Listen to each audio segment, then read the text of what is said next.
CBS 3 Eyewitness News at 6. The NTSB has now wrapped up its on-scene investigation into last week's deadly duck boat crash. A preliminary report will be released next month. Meantime, funeral services for the two young Hungarian tourists killed in this crash, they'll be taking place next week in Hungary.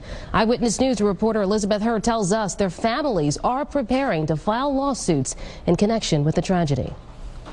For these families, their worst fears and nightmares were realized. Attorney Robert Mongeluzzi, based in Philadelphia, is headed to Hungary to meet with the parents of 16-year-old Dora Schwentner and 20-year-old Szabolcs Prem, to get a very real sense of their losses. Dora and Szabolcs, each the only child of the families, were killed last Wednesday in the duck boat collision with a city barge.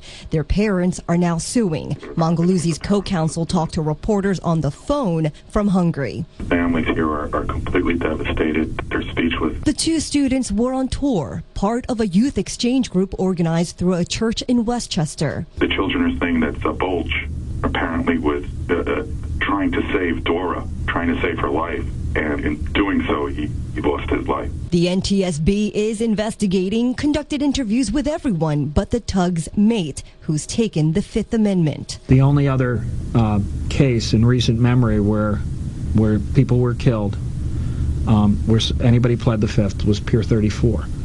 And so this raises troubling questions. The operator of the Heat nightclub, which was on Pier 34 when it collapsed, was represented by attorney Frank DeSimone, the same lawyer hired by the tug's mate. My client feels terrible about it. He has two children himself.